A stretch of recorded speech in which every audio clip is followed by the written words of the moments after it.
this episode of Sacred Journeys, we're in Herefordshire, entering the angelic realm in a remarkable Norman church with some of the most outstanding frescoes in England.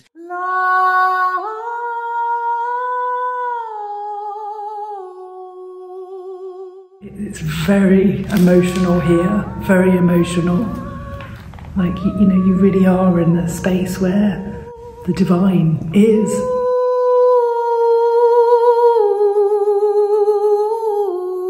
And we invite you to join us as pillars of peace at an ancient yew tree. I am that great and fiery force, sparkling in everything that lives, where Kelly channels an important message. There are times when you feel broken, wounded, defeated. Let me inspire you to know that there is always a way forward. But first, we pop into St Bartholomew's Church in Much Marcle and explore the wonders of sacred geometry.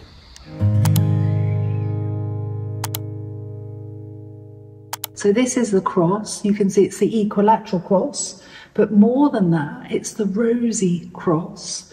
And so was utilised also by the Rosicrucians. And we see a cross as having four, but it's not. If you look closely, there's 1, 2, 3, 4, 5, 6, 7, 8. And this is about the wheel of the year. This is about our journey throughout the year, the 8 celebrations. And if you look down here, actually, this is the Genesis pattern of creation, the 7 days. Fascinating, isn't it? Sacred geometry everywhere.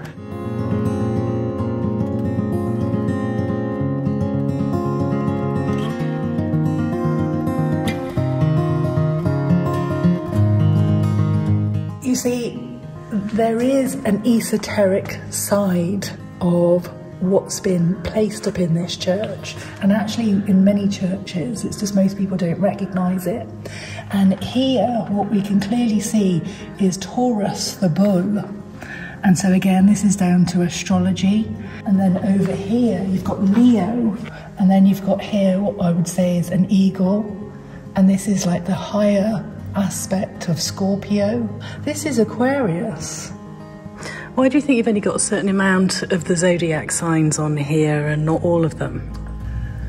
Because these are the fixed signs. These are the fixed signs.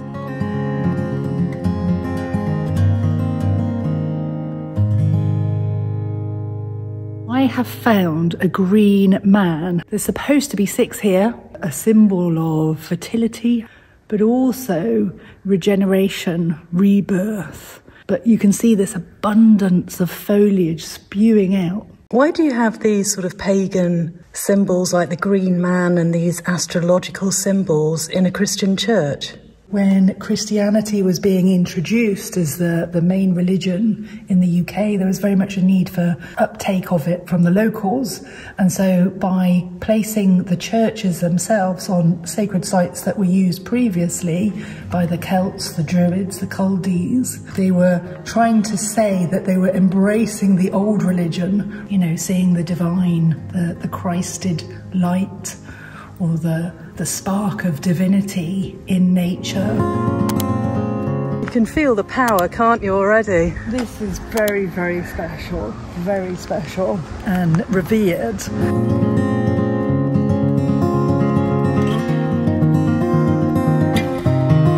Just imagine how many people have come here and just went, wow, this is incredible. There's iron bars here supporting the weight of the tree. I really do feel like I'm entering into a different world. You know, once again, one of those liminal spaces. This is the life of the tree growing. And yet, you know, there's been a point where it's decayed internally, and magically it's continued to grow outward. But this here, it's just magical. It's magical. It really is.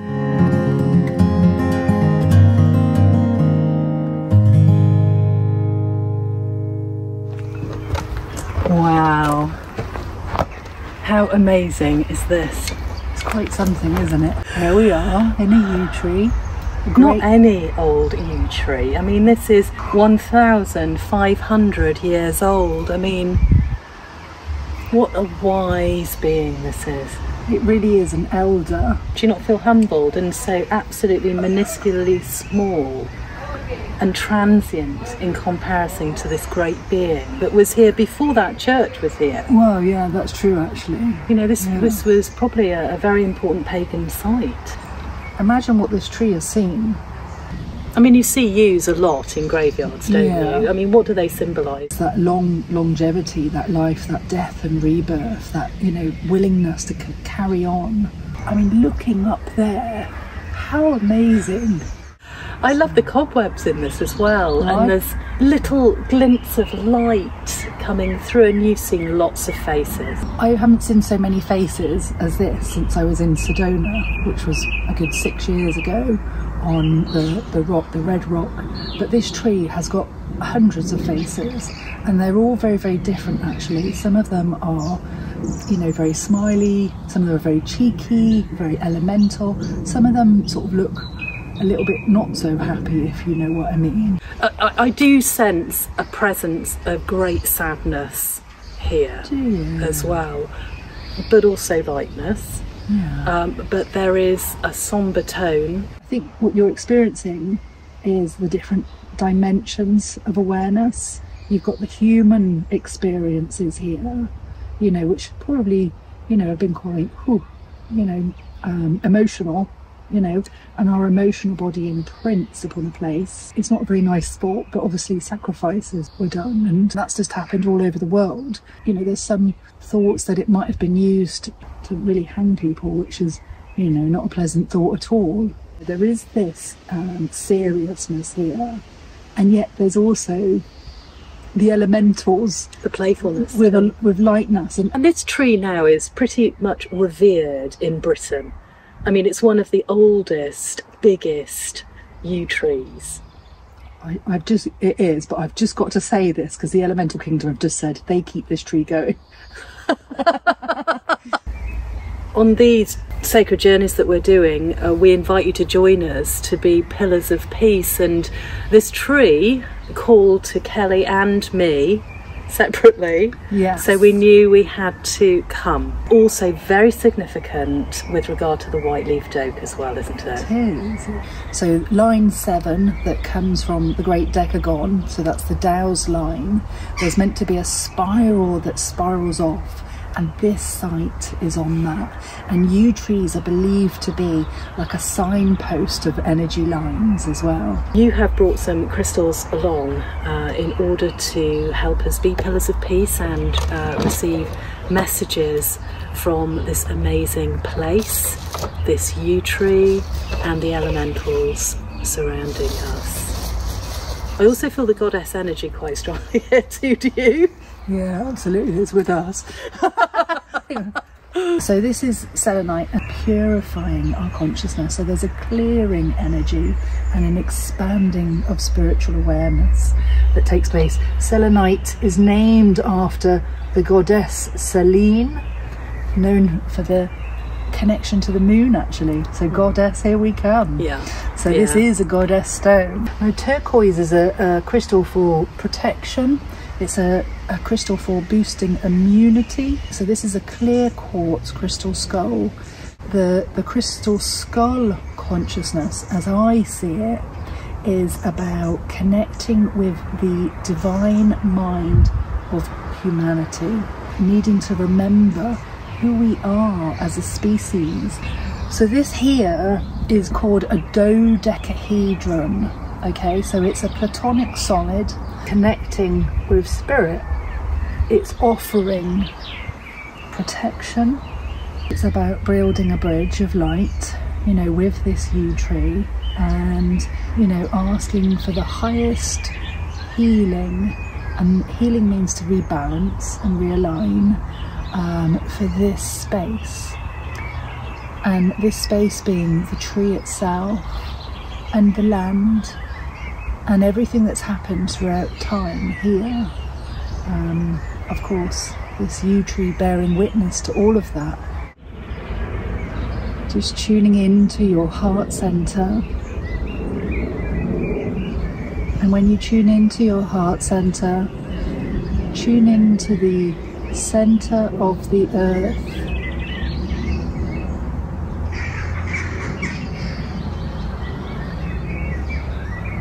And you can see the earth as a feminine, nurturing, holding space for life in all its different shapes and forms, to be creative.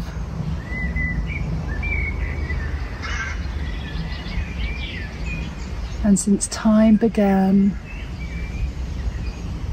since the consciousness of Mother Earth became aware,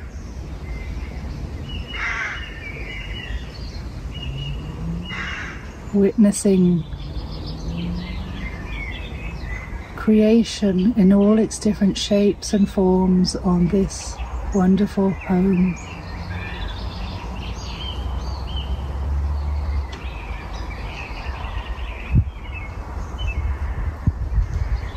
And just allowing now, with that connection with your heart to her heart, raising your energy and your awareness, imagining a column of light, the selenite, from beneath the earth, rising up, holding this beautiful yew tree,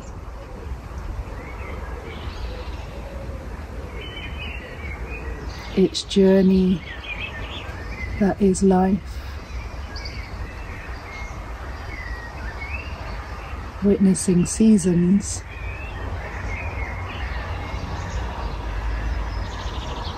witnessing changes upon the earth, holding space, being a bridge above and below.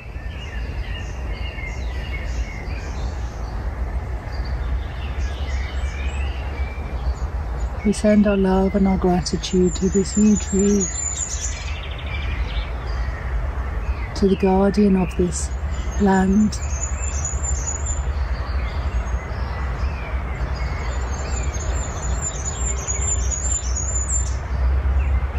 to the elemental kingdom, to the ancestors,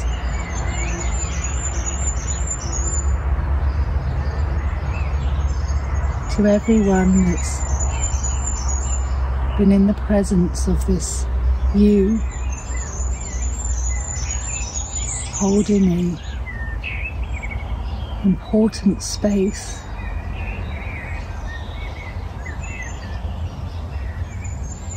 Going way back in time,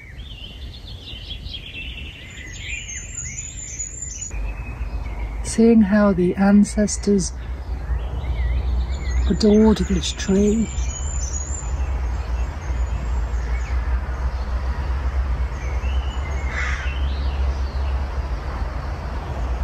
and we invite that adoration for nature, the spirit inherent in nature, the love,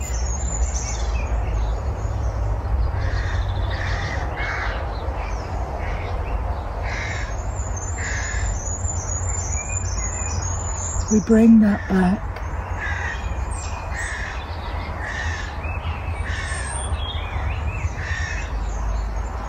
And we ask that that love and that peace clears the emotional toxicity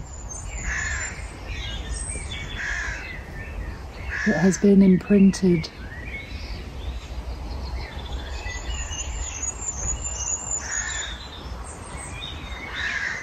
Simply changing energy, clearing this space.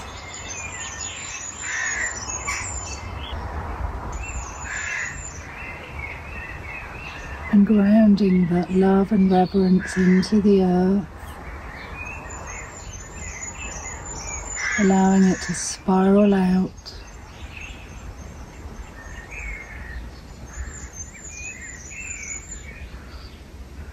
Going out as far as you can imagine. This peace and understanding that we are all connected. And what connects us is love. We are remembering.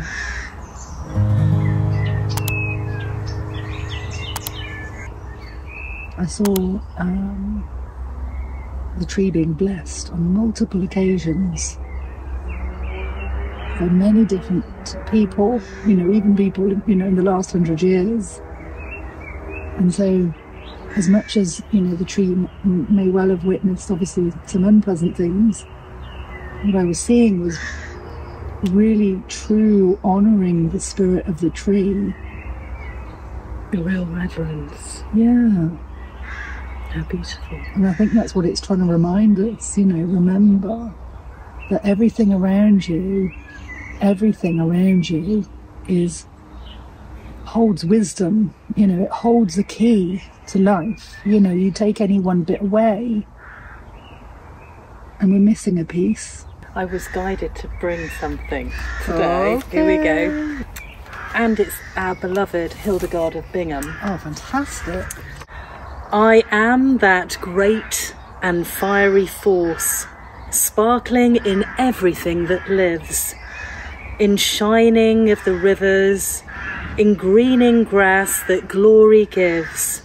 I shine in glitter on the seas, in burning sun, in moon and stars, in unseen wind, in verdant trees.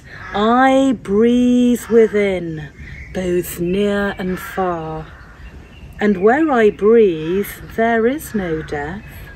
And meadows glow with beauties rife.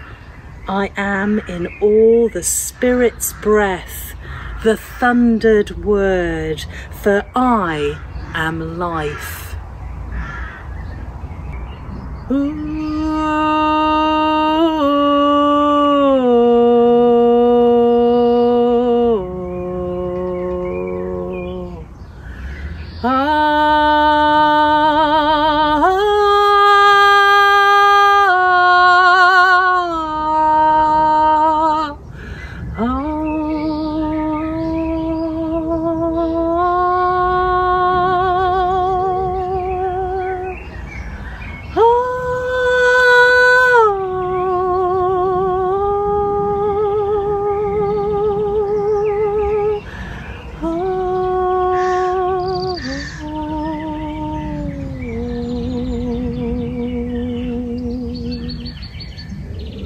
Beautiful, really beautiful. That's blown me away. I hope you're all right.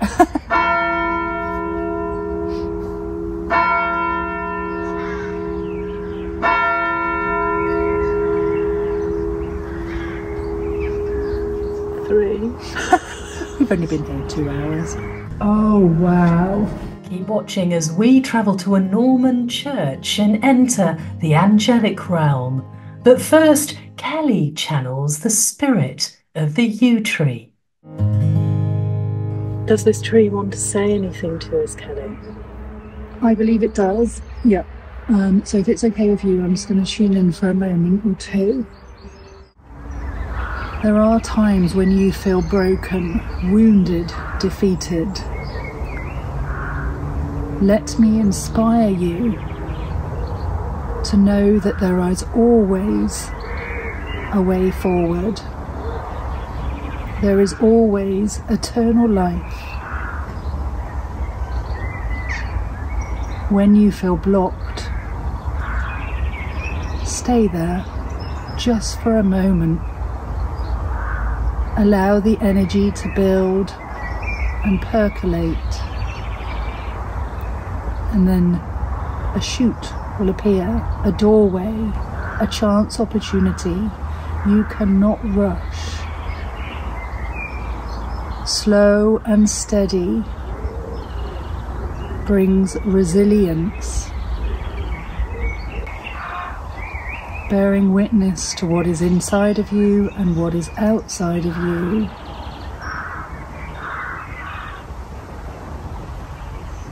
You must be the observer.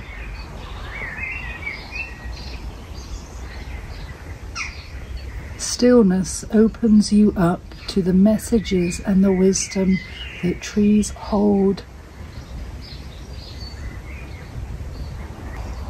Whilst my body may look contorted, know that my energy field encapsulates this entire space, this church, this land. Know that my roots reach out, communicating messages with all the trees that are in this surrounds.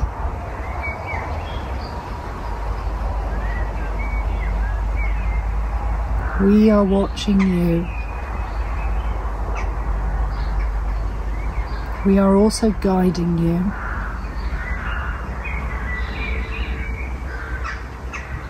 In guiding you, we share our wisdom.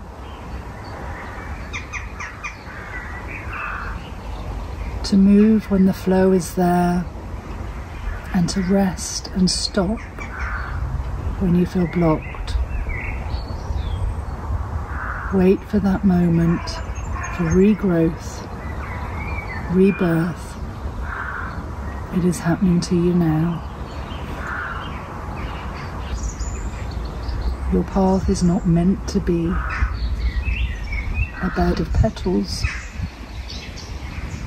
It is a long and winding path.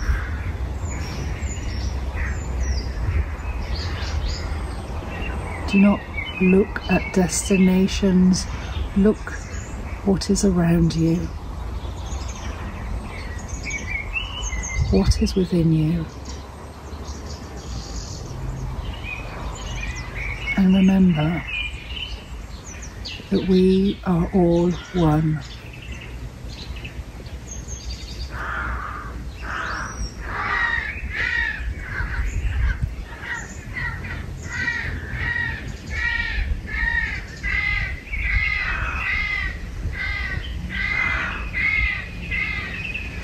A noisy bunch up there, are they? Do you mind? Thank you, Kelly. Thank you. Oh, magnificent yew. So I'd like to thank this tree and the spirit of this whole space, all the elementals, the crows, the people that built this wonderful church. I want to thank them all. I want to thank all the crystalline energies that have supported this being a pillar of peace. We ask that this space for this moment is now released. Sending love and gratitude out. It feels a lighter energy, doesn't it? I feel a lot more grounded. Do you? Yeah, I do. Yeah. But I also feel a thank you from their ancestors as well. Do you not? Oh, yeah. So when we got here, where was the tree's energy in this arc? And it was a +1. Okay, so it's great. It's on the positive side. And then I asked the question, so please show me the energy of the tree now. And what I've got is a 5 going towards 6 actually. And so it says that the energies here have improved already from, you know, our offering and connecting with it. And I think trees like to connect with us, don't you?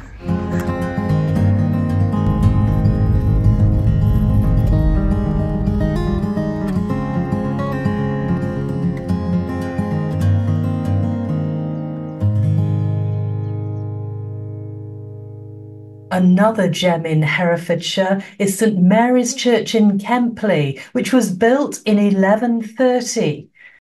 And look over here. It's the Tree of Life. It's Yggdrasil. It's like the yew we've just seen.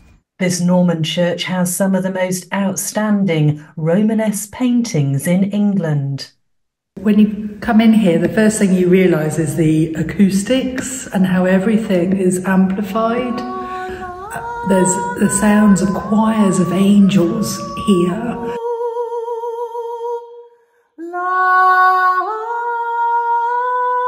There are 4 seraphim. Now the seraphim were regarded as the highest order of angels, and they actually were sat at the throne of God. These really were singing creation into place. So what we've got over there in the chancel, the apocalypse, and so you've got Jesus or the Christ in the centre. On the side you have the 6 apostles one side and the 6 apostles the other side, and they're all facing towards the east.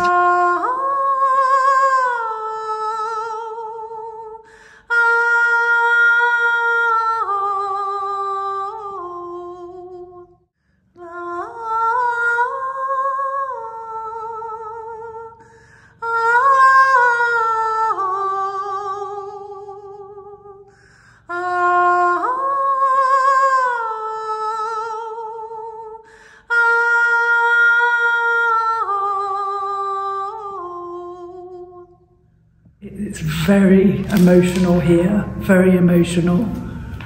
Like, you know, you really are in the space where the divine is. This church's exceptional decoration is owed to the patronage of one of the wealthiest early Norman families in England, the de Lacys. Walter de Lacy fought with William the Conqueror at the Battle of Hastings and owned large stretches of the Welsh marshes. And it's believed that that colour blue was the pigment extracted from a crystal we know that's Azurite. Now, I'd love to know where they got the Azurite from, actually. So it's a really rich, vivid indigo blue.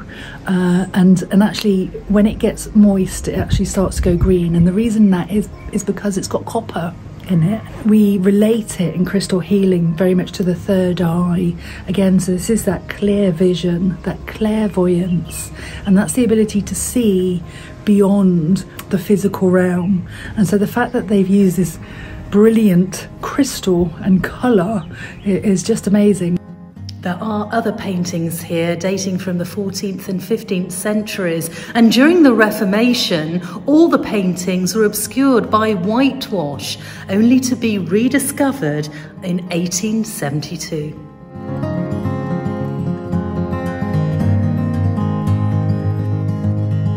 This is the oldest timber roof of any building in England.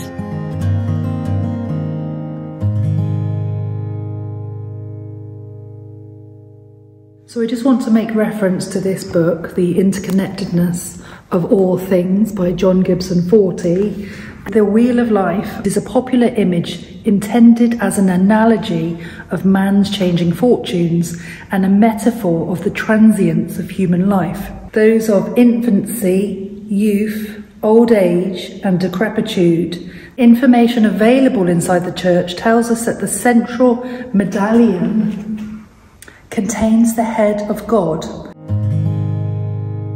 I do find it interesting, there's 10 lines coming out of the Whiteleaved Oak area, and then we have the 10 up here. And 10 is a very interesting number in numerology. So the 1 you could see as masculine, and then the 0 is the void of potential. What you have is something very, very powerful. So did the people that put the frescoes on, did they know about the lines? Probably. Yeah, do you know, I wouldn't be surprised. And it's all about the singing into those for harmony, and the harmonics of the acoustics of this church in particular is pretty awesome. I feel St Hildegard of Bingen is with us still. I think you're channeling St Hildegard of Bingen. but I can't reach the top note, so I had a go.